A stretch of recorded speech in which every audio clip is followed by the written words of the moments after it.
السلام علیکم ناظرین، میں ہوں عابد اندلیب اور میں آپ سے مخاطب ہوں اس وقت احتساب عدالت سے۔ میرے ساتھ موجود ہیں ایک دفعہ پھر ARY کے زبردست رپورٹر۔ تھوڑا سا یہ چینج نظر آ رہے ہیں، آج یہ زخمی ہیں لیکن اس کے باوجود بھی یہ اپنا کام کرتے ہیں۔ شاہ خالد صاحب، ایک دفعہ پہلے بھی ہم نے ان کے ساتھ ایک پروگرام ریکارڈ کیا تھا تو بہت زبردست فیڈ بیک دیا آپ لوگوں نے، تو آج پھر ہم نے ان کو زحمت دی ہے۔ سر بہت بہت شکریہ۔ ناظرین، ایک بات ہوتی ہے کہ کیوں آصف زرداری کے جو ویڈیوز ہیں یا ان کے پروگرام ہیں ان کو آن ایئر نہیں کیا گیا، یہ کیسے ممکن ہے، یہ کون سی جمہوریت ہے؟ بڑی تنقید آئی کل سے لے کے اس کو، لیکن آج ہم انہی کیسز پہ بات کریں گے کہ ہم آپ کو بتائیں گے کہ اس وقت آصف زرداری پہ کل کتنے کیسز ہیں اور وہ نیب کو مطلوب ہے، ان کا ریمانڈ چل رہا ہے، ان کا لیول کیا ہے، کتنی انکوائریز ہیں، کتنی انویسٹیگیشنز ہیں اور کتنے ریفرنس دائر ہونے کے امکانات ہیں۔ اس کے باوجود بھی لوگ اگر یہ بات کرتے ہیں کہ ان کے آزادی اظہار پہ پابندی ہے تو میرے خیال میں یہ زیادتی ہوگی۔ تو تھوڑا سا ہم ان سے جانیں گے شاہ خالد صاحب سے۔ سر آپ بتائیے کیا اس وقت آصف زرداری پہ ٹوٹل کتنے کیسز ہیں اور ان کا کیا سٹیٹس ہے؟ جی بالکل، اگر کیسز کے حوالے سے بات کریں تو نیب ذرائع کے مطابق آصف علی زرداری کے خلاف ٹوٹل جو ہے یہ 8 ریفرنسز دائر ہوں گے۔ اب تک احتساب عدالت میں 1 ریفرنس دائر ہوا ہے میگا منی لانڈرنگ کیس میں، جبکہ جس مقدمے میں کل ان کی گرفتاری ہوئی ہے پارک لین میں، ابھی تک اس میں ریفرنس بھی دائر نہیں ہوا۔ آج سابق صدر آصف علی زرداری کو احتساب عدالت کے جج محمد ارشد ملک کی روبرو پیش کیا۔ ایک ریفرنس میں 13 روزہ جسمانی ریمانڈ میں توسیع کر دی گئی میگا منی لانڈرنگ کیس میں، جبکہ دوسرا جو ریفرنس ہے پارک لین میں، اس میں 13 روزہ جسمانی ریمانڈ پر نیب کے حوالے کر دیا۔ آج جو ڈپٹی پروسیکیوٹر جنرل سردار مظفر نے عدالت کو بتایا کہ سابق صدر آصف علی زرداری کے خلاف بہت سی انکوائریز ہیں۔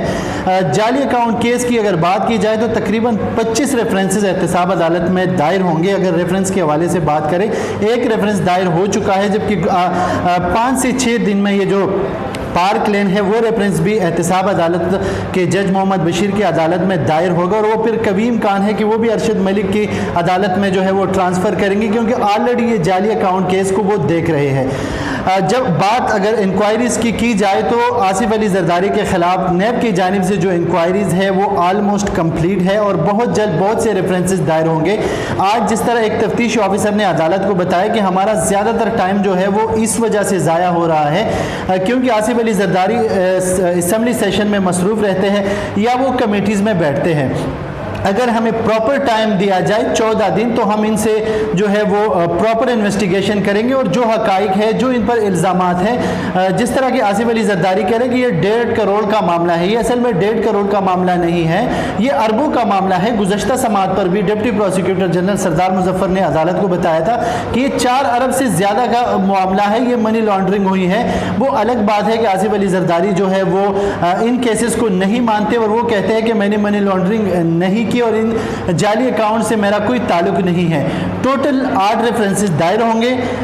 آصف علی ابھی تک اگر آپ یہ بتائیں، ابھی تک آج ان کا جو ریمانڈ ہوا ہے، ریمانڈ میں توسیع ہوئی ہے، پھر نیب نے دوبارہ استدعا کی ایک اور کیس میں اسی ریمانڈ پہ ان سے تحقیقات کرنے کی جا رہی ہیں، تو اب آپ کو یہ کس لیول پہ جاتی ہوئی تحقیقات نظر آ رہی ہیں؟ تو یہ اور یہ ٹوٹل ریفرنس ابھی جو دائر ہونے ہیں وہ کتنے؟ جس طرح میں نے گزشتہ جو آپ کے ساتھ میں نے ویڈیو ریکارڈ کی تھی اس پروگرام میں بھی آپ کو کہا تھا کہ آصف علی زرداری کے لیے اب نکلنا بہت مشکل ہو گیا ہے۔ 2 سے 3 مہینے وہ کم از کم نیب کی تحویل میں رہیں گے یا وہ پھر جیل میں رہیں گے۔ آصف علی زرداری کے خلاف 8 ریفرنسز احتساب عدالت میں دائر ہونے ہیں۔ اب تک 1 ریفرنس احتساب عدالت میں دائر ہوا ہے اور اس کی آج جو ہے سابق صدر کو تیسری بار جسمانی ریمانڈ کے لیے پیش کیا گیا اور 13 روزہ جسمانی ریمانڈ پر دوبارہ نیب کے حوالے کر دیا۔ اس کی بنیادی وجہ یہ ہے کہ آصف علی زرداری سے فی الحال تفتیش مکمل نہیں کی جا سکتی اور یہی ریزن دیا جا رہا ہے کہ سابق صدر آصف علی زرداری جو ہے یہ مسلسل اسمبلی سیشنز میں اور کمیٹیز میں مصروف رہتے ہیں، لہٰذا ان کو ٹائم دیا جائے۔ اس کے علاوہ 7 ریفرنسز اور ہے جو احتساب عدالت میں دائر ہونے ہیں اور وہ اب بالکل فائنل سٹیج میں ہے، ریفرنسز دائر ہونے ہیں، انکوائریز ہو چکی ہے، تفتیشی آفیسر سے ہماری بات ہوئی ہے تو ان کا یہ کہنا ہے کہ وہ باری باری ریفرنسز دائر کریں گے۔ انکوائریز وہ جو ہے تفتیش مکمل کیا جا چکا ہے، ان پہ جو ایلیگیشنز لگے ہیں وہ سامنے آ چکے ہیں۔ اب اس کیس میں ٹوٹل جو منی لانڈرنگ ہے